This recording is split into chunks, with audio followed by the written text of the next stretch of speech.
Тэгэхээр ер нь бол одоо гурван хороор зүйрлэх юм бол мөнхийн сэтгэл, шунлын сэтгэл, уурын сэтгэл гурав бол гурван хорно гэдэг.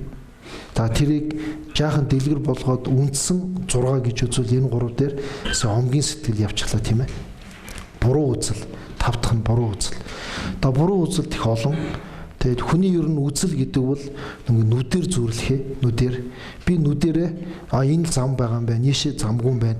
Тэгэхээр би ингэж хэвэ гэж нүдээрээ хараад хүн ялгалдаг бол тэгвэл тэр хүний үзэл гэж юм зөв байвал тэр зөв нүд нь нэгдэн гэдэг шиг алхаа гişгэн зөв болдог. Үзэл нь буруу байвал тэр хүн алхаа гişгэн буруу болдог. Тийм байдаг юм байна. Тэгэхээр буруу үзэл гэдэг дээр дотор нь бол олон ангилдгийг хүнд гэдэг нь бол одоо 10 орон нүглийн хамгийн хүнд гэж бас ярьдаг альцсан байдаг. Тэр бол буян нүгэл гэж байхгүй. Хойд урд төрөл гэж байхгүй. Ер нь одоо би ах дүүдэд туслаа гэд ямар хэрэг байгаа тэр хэрэггүй. Ер нь хүн туслана гэд яадгийг. За тэгээд бүр цаашлах юм бол ер нь одоо ганцхан амьдрах энэ одоо хорвоод хүн өөрийгөө л одоо нэг тавих хэрэгтэй ч гэдэг юм уу те. Одоо ийм бодлууд давангалаад ирвэл тэр 10 харн нүглийн 10 дахь саний тэр муу сэтгэл үндсэн 6 байгаагийн буруу үзэл гэдэг нэг хүндэн юм байгаамаа. За тэрийг цааш нь ингээд задлаад үзэхлээр ганц өөрийгөө гэсэн сэтгэл, ганц өөрийгөө. Тэгэхээр ганц өөрийгөө гэсэн сэтгэл дээр аваад үзэхэр юм байдаг. Одоо бид нар энэ танхимд ингээд сууж явахад нэг хүн орж ирээд ингэх юм биз дээ. За энэ дундаас улаан хувцастай нэг хүн сайн миний хувцсыг хулгайлчихлаа гэхэд яана би улаан хувцастай байна. Намайг хилээгүй байгаа ч гişиг хүн нэг жоох юм огшоод хэм нэг өөр нэг мэдрэмж төрдөг тийм ээ. Өөр нэг жишээ яг ингээд нэрсийн дараалал хүмүүсийг дуудаад шагнал өгдөгч байна уу, босоод үг хэлдэгч байна уу. Тэр үед миний уртлын хүний дуудцсны дараа өөрт нэг жоохон тийм таагүй мэдрэмж гэх юм уу сандрах чигшээ тийм байдал бас мэдрэгдэх байдаг. Та бүгд тэгж үзсэн болов. Одоо яг энэ хүний дараа би босно гэд мэдчих үед тэр хүний яриа дуусах гээд ирэх үед ингэ нэг жоохон одоо нэг тавгүй болооч байх шиг жоохон сандраач байх шиг. Тэр бол бид барьсан сэтгэл гэдэг өөрийг тэг зовоодаг гинэ. За өөр нэг нь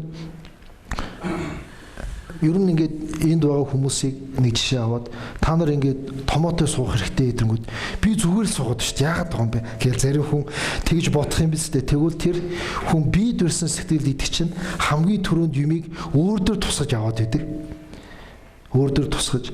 Тэгэл энэ дундаас та бүхэн их сайн байлаа гэхээр тэр намайг сайн байсан гэж гойц гээл. Тэгэхээр сайн болонгол өөрлөгөө татаад авчдаг. Муу юм болонгол өөрлөө татж аваад тэгээд тэрнээсээ болоод шаналаад байгаа нь бол бие дурсан сэтгэл өөрийгөө гэсэн ганц өөрийг гэсэн энэ үзэл ингэж зовлон болдог гинэ. Тэгэхээр энэ бол бидний зовоож идэг тэр муу сэтгэлийн одоо 6 хуваадаг нэг нь. За дараагийнх нь муу сэтгэл дотор үндсэн 6-гийн сүүлэгтэр юмыг буруу тал руу нь эргэлзэх гэж юм тийм ээ, эргэлзэх. Тэрийг одоо жишээ нь амьдрал дээр ингэх. Яг ингээд нь хүнднээ сайхан тус болоод тус хийж явахад нөхөр нь тийм хүн тус хийж ивэл ихнэр нь чи одоо боёл та шал дэмий мэхийхлэр нэрээ шал дэмий чим хийчихв гэл тэгээд эргэлзээд эхэлдэг. Эсвэл морьтой чуулуусыг кинон дээр баха. Нэгдлийн мөр өхүүлсэн чинь ээж нь хүүгээ загинжуул явсны дараа мөн хүүгээ арай хэтрүүлүүдээ ятэргээл тийм нэг юу гардаг ш тийм ээ, нэг дүр гардаг. Тэгэхээр ерөн товчхондоо зөв юм хийчих явахт хүн нөлөөлөд юм уу? Эсвэл өөрийн урдын муу авьяаснаас болоод хийсэн зөв юмд хүн эргэлзэхлээр тэр нь одоо зовлонгийн одоо үндэс болсон гэх юм уу? 6 одоо тэр муу сэтгэлийн нэг юм байна. Бид нэг сайн үйл хийгээд нэг хүн ингэж над руу битсэн байсан. Би хорхойд ч хоргүй амьдрсан. Тэгэхэд би зовоод шүү дээ. Өвлийн өр байгаа гэдэг чинь хаа байна гэд бичсэн байсан. Тэгээ тэрийг уншаад би хариуд нь бичлээ л доо. Тэгээд ингээд айлхаар гуугаад гуй нэх юм уу эсвэл жаахан зөөлөн байдлаар та яг хорхоод хоргүй амьдрсан гэдгийг би мэдэхгүй те. Мэдэхгүй. Хэрвээ үнэхээр та хорхоод хоргүй амьдрсан байвал яг тэр хоргүй амьдрсны чи үр дагаварт өнөөдөр та зовоод байгаа биш ээ. Биш. Тэрнийхээ үр сайн сайхан зүйлийг бол та амснаа. Гэхдээ та би хорхоо тургүй амьдрсан гэд омгшоод байвал омгийн сэтгэлд эзэмдүүлээд байвал эсвэл миний хорхоо тургүй амьдрсан ер нь зүв байж буруу байж ер нь шал димээ явсан болов гэж эргэлзэх юм бол таны тухайн сайн үеийн чинь үрд боловсроход саад болно. Жишээ нь яаж саад болох вэ гэхээр хүн сайн үеийг хийчээд түүнийг уг нь зөв юм үр дагавар нь агуу уужим гэх юм агуу тийм үр дагавар гараасаа гэж зориулчвал бас гайгүй байдаг. Зориулчвал бид ерөөл тавина, зориулна гэж яриад байна шүү, тийм ээ. Зориулж амжаагүй байхдаа уурлах, түндээ эргэлзэх, эсвэл би ч гэсэн мундаг юм хийчлээдэй гэж хөөрж одоо омгших. Одоо омгшин гэхэлэр одоо омгийн сэтгэлд автах.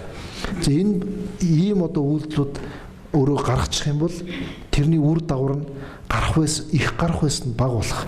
Даруй дамсах байсан бол тэр нь алс болоод алслагдчих. Эсвэл зарим үед уурн хүчтэй уурснаас болоод үр дагавар нь юусоо гарахгүй болчих бас ийм үр дагавар байдаг гэдгийг тэр үнд бичижсэн.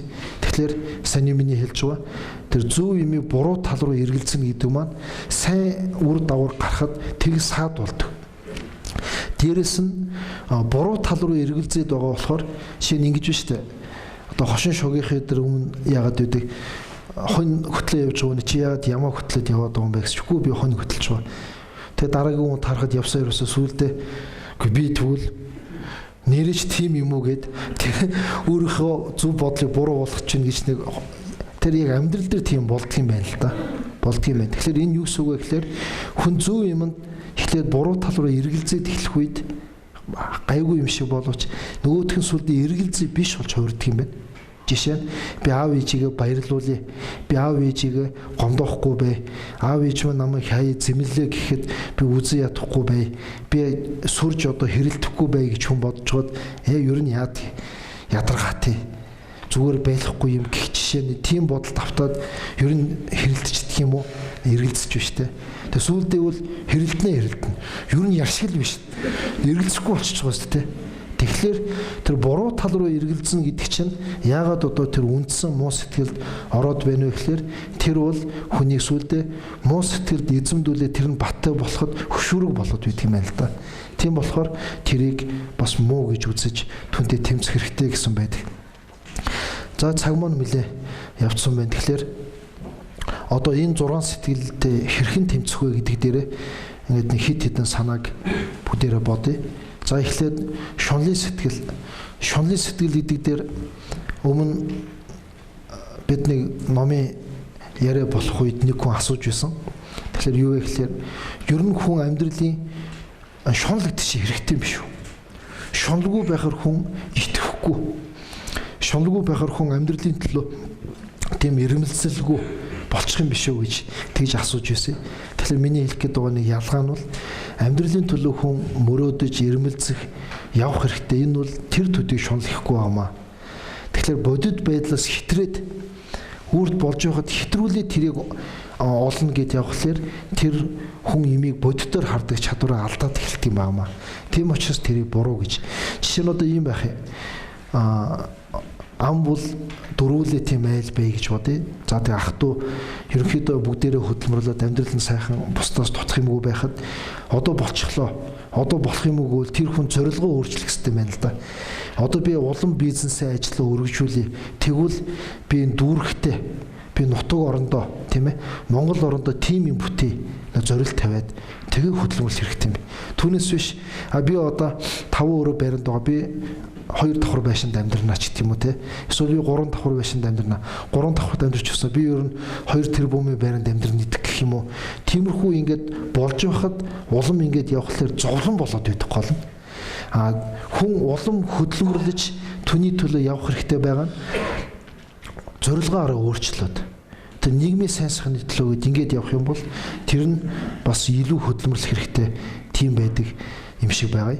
За тэгэхээр шунлын сэтгэл эдийн нэг дунд нь ялгаад би сая хэллээ шүү дээ. Шунлын сэтгэл хэдий ч нэ төрн дараа нь амархан хүн шалгахад бэлэн болоод байдаг болохоор тэр сэтгэлдээ тэмцэхэд одоо өчигдний ярьж байсан санаагаа та бүхэн хэрвээ сонсч байсан бол эргээд боддоо хүн муу сэтгэл гэдэгтээ нэрээ тэмцэх юм байна гэж бодвол муу сэтгэлийг ажиглаж муу сэтгэлийг хяндаг байх хэрэгтэй. Тэгэхгүйгээр ямар сэтгэл төрж байгааг мэдэхгүй нэг мэдхнэл буруу сэтгэл давталсан байдаг болохоор сэтгэлээ хянах хэрэгтэй. Тэгэхээр одоо яг энэ цаг мөчид бол за би ямар сэтгэлээр одоо юм ярьж байна гэдгээ байнга хянж байх. Сонсч байгаа хүний зүгээс би ямар сэтгэлээр сонсч байна. Одоо ээж намайг очгээ загинсаар угаад би ирчихлээ дэч гэх юм уу те. Эсвэл ядаргаад тэр нэг юм хамт явъя гэсээр угаад хариулахгүй дагуулж ирээд би сууж өндөө ч гэх юм уу. Тим юмд автцсан суул шал дэмий واخгүй юм. Тэгэхээр би ямар сэтгэлээр сонсч байна гэд хянаад байхад төрж байгаа сэтгэлүүдийг таньж эхлэх байхгүй юу? Таньж эхэлнэ.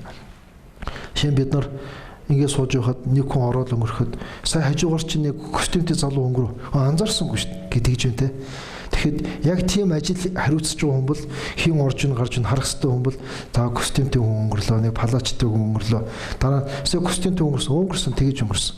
За ажиллаад байхлаар хин өнгөрч хүн дорн тэрийг таниад байгаа шиг сэтгэлийг бас тэг танд юм байна л да. Тэгэхээр тэгж ажиглах хэрэгтэй юм байна.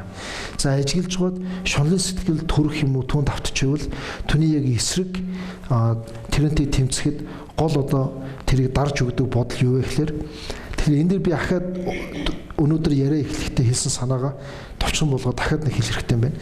Та шунлын сэтгэл давтаад хүнтэй маргалдах юм уу? Түүнээс болоод одоо бусдад үл ойлголцох зовлон шанал юу болсон бэ? Тэрийг арилгахын тулд гадна тал руу битгий гол тэмцээрэй. Тэр биш шүү. Гол тэр сэтгэл рүүгээл тэмцэх. Одоо өвчнөр үл инким хэлсэн одоо нэг эмч хүн байлаа гэж бодоход бид одоо энэ өөрийнхөө сэтгэлийг муу сэтгэлдээ тэмцээр өгөөд өндөр түвшинд очсон хүн дээр шунлын сэтгэл автаа зовоод байгаа нэг хүн очих юм биз дээ. За миний өвчний онш юу вэ гэхээр таны өвчний онш шунлын сэтгэлд автсан ийм өвчөө. За одоо би энэ өвчнийг яаж эдгэх вэ? За та өдөрт 4 тунгаар юм уунаа гэдэг шиг та өдөрт шунлын сэтгэлийг дарддаг энэ бодлыг өдөрт 4 удаа бодоо. Би хэд хоног юм уух вэ?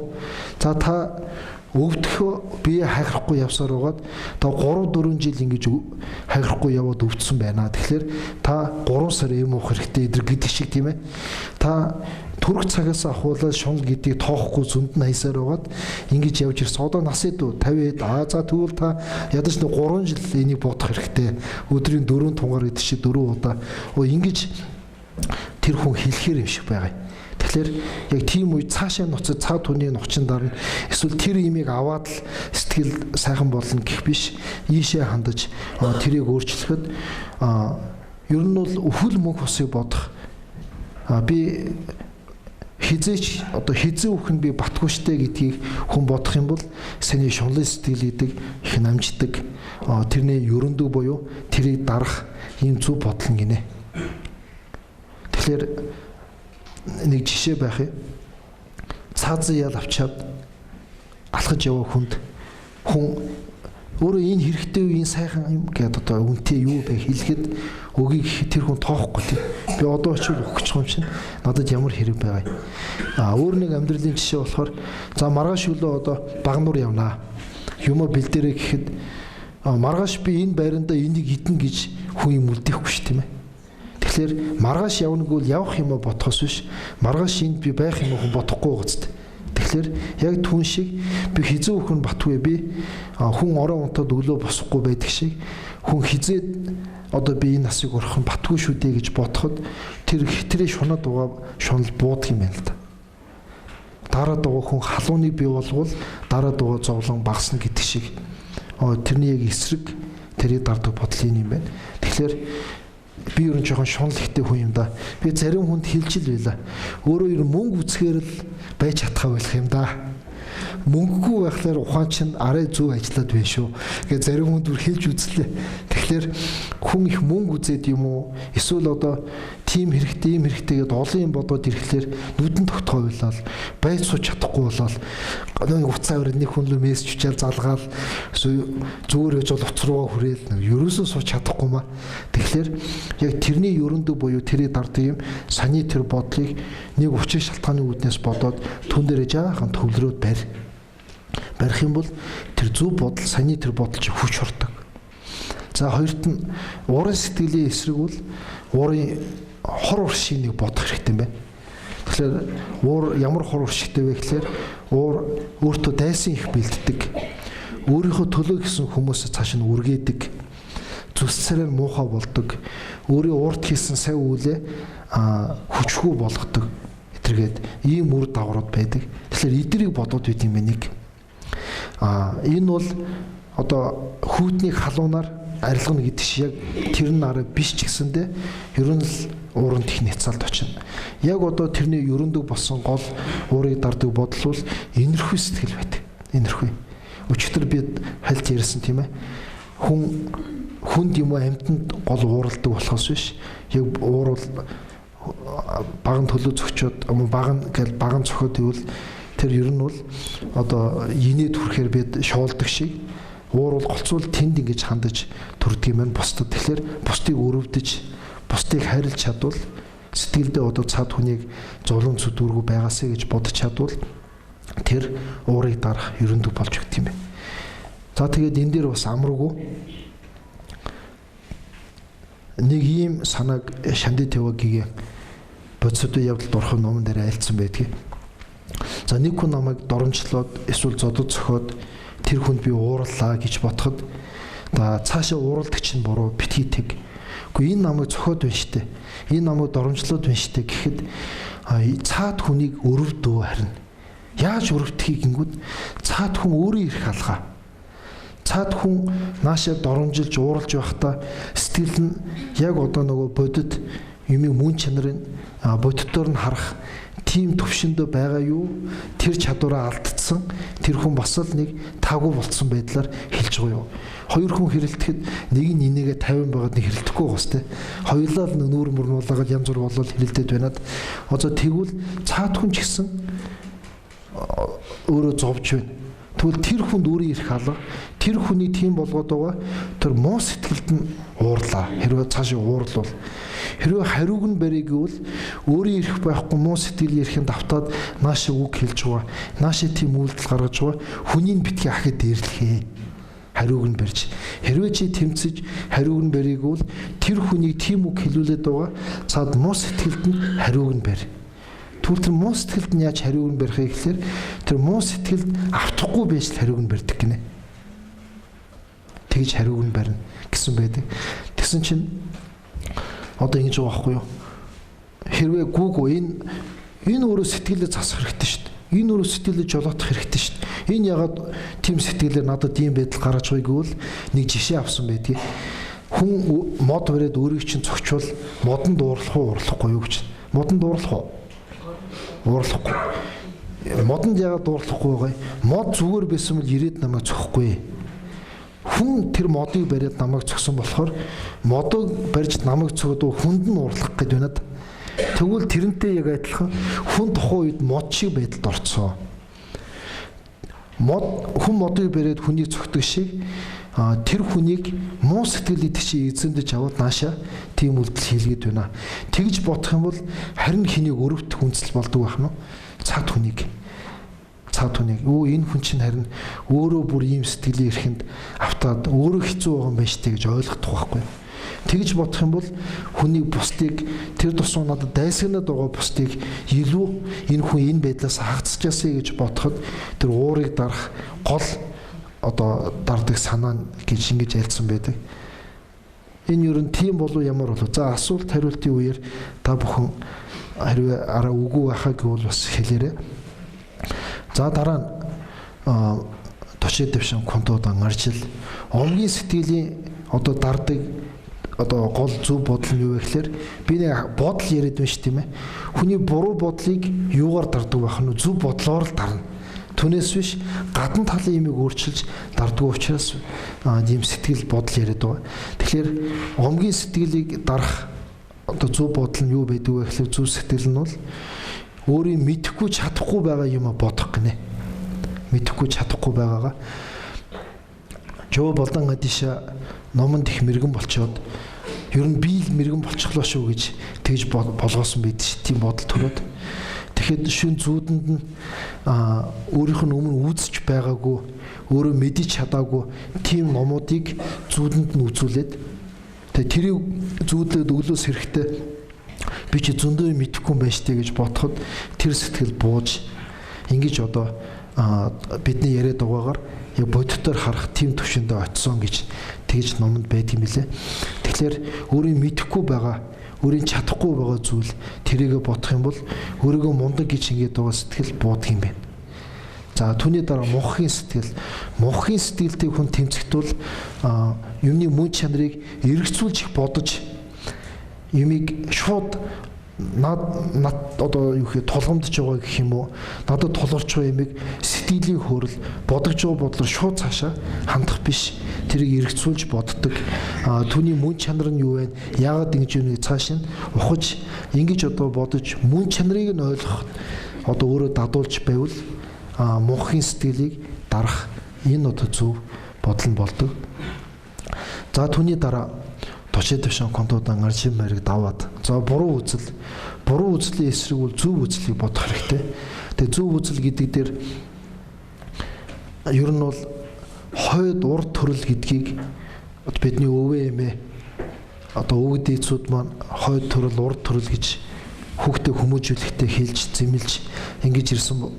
Тэгэхээр Бурхны сургаалт ч одоо хойд урд төрөл байгаа гэдэг бас нотлсон байх юм аа. Одоо нотлогоог одоо зөндөө айлцсан байх. Тэгэхээр бид хойд урд төрөл байгаа гэдгийг нэрэ байгаа болов уу гэж ядаа зөв тал руу эргэлзэхгүй л хүний үзэл их буруу явдаг юм байна шүү.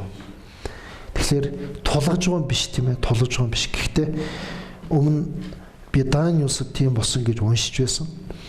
Тэгээд ямар юм болсон гэхээр нэг хүүхэд ярьж эхлэхдээ би энэ ойрхон амьдрдаг байсан гэж ярьж эхлээд тэг хүүхдээ тийм яриад эхлэнгүү даав ээж нь сэтгцэн эмчит гэх юм уу сэтгэл зүйчд хүүхдэд дагуулж өгсөн байх юм билээ. Тэгээ тэр хүн яриаг нь сонсоод өөрөө судалгаа хийж гоод энэ хүүхд сэтгэл одоо сэтгцэн тийм гаж гэх юм уу тийм үү юм бол алга байна. Тэгэхээр ярьж байгаа юм нь хэр орон үндэслэлтэй болохыг одоо судлая гэж тэгж өөрөө шийдсэн байх юм билээ. Тэгээд том болоод улам яриан лавшраад ирэхлээр ярьсныхан дагуу очиод үзэхэд нэрээ тэр байгаа газрынхаа ойролцоо тэр амьдарч байсан, тийм нэртэй хүн байсан, тэгдэг байсан, миний байр юм байсан, ирээд уныг үнэн байсан. Тэгээд 8 настай болох үед бүр актер юм ярьж гисэн байгаа ш тэр хүүхд. Юу ярьсан гэхээр урд нас нь миний амийг хүн одоо хөнөөцсөн. Би зурдаар юм зулгүй байдлаар үхсэн. Тэгээ намайг ингээ хавируулуун минь ингээ сүхтэж ингэж тэгээ тэр худлаа одоо өөрөө аянд өгсөн байдлаар болгож ингэсэн эдэргээд тэгээ тэр шарлыг нь ухаад одоо задлан шинжилгээ хийнэ гэдэг ярина тийм ээ. Тэгээ үзэхдээ нэрээ хавирган цөм сүхтэж тэгж одоо өгсөн байгаа нь бол нотлогдоод тэгээ тийм хүн алсан гэ тэр хүнтэй уулзаад ингэж ярахад тэр хүн 8 жилийн дараа хэрэг хүлээсэн гэж байх юм лээ. Энэ бол одоо хойд урд төрөл байгаа юм байна гэдэг нэг амьдралын жишээ юм уу да. Тэгэхээр тэр хүүхэд урд төрлөө санаж болсон тэр өөрийн одоо амнасаа алдсан тэрийгэ хүртэл хүлээлгэсэн байгаа нь бол хойд урд төрөл одоо байгаа юм байна гэдгийг нэг жишээн дээр ирж байна. Тэгэхээр нотлохын ухаанд ингэж айлцсан байдаг. Нотлохын ухаанд юу вэ гэхээр бид одоо нэг өлсөд байгаа хүн хоол хүсэх юм уу тийм ээ. Нэг юмд нэг дур хүсэл төрсэн байхад тэрэндээ өөрөө ирэхгүй татагдаж жишээ тэнд нэг сайхан хоол тавьсан би өлсөө сууж ивэл хаяа хармаар ч юм уу нэг өөрөө ирэхгүй тэр бодогдоод байна да. Тэрэн шиг орчлон хүссэн сэтгэл өөрт байгаад хамгийн сүүлийн агш нь тэр сэтгэл эзэмдэгдэж л байгаа бол тэр бидний сүнс хэд байгаа чинь зогсчихгүй дараа хүсэж байгаа юм руугаа явах юм байна.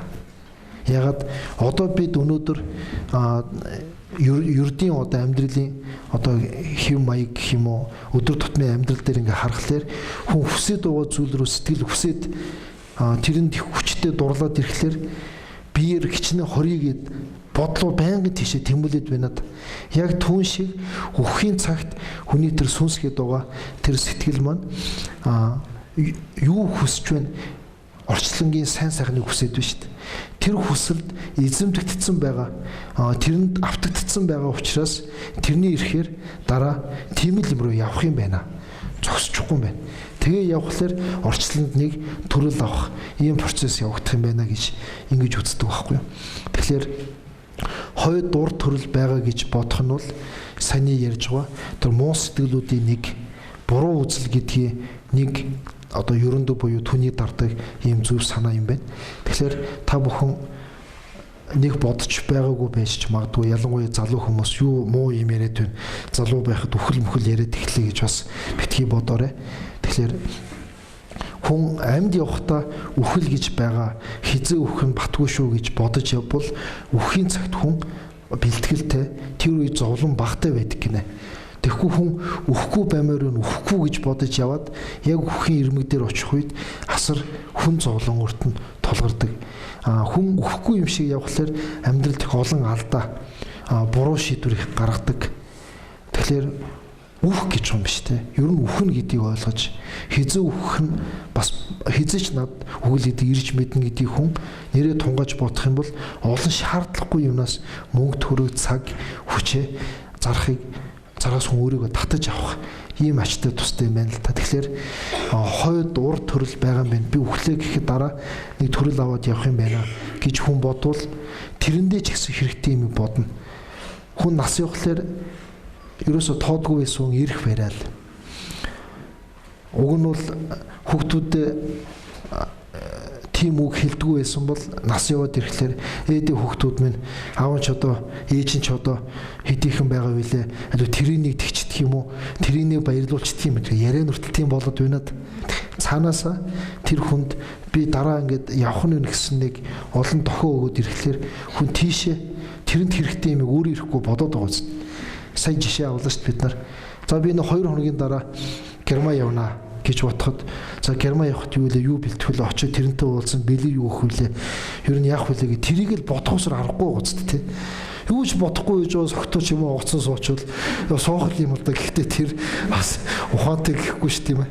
Яг тэрэн шиг хүн хойд төрөл гэж байгаа юм байна. Би явах юм байна. Гэхдээ би аль болохоор энэ наснд урт наслая гэж бодох хэрэгтэй.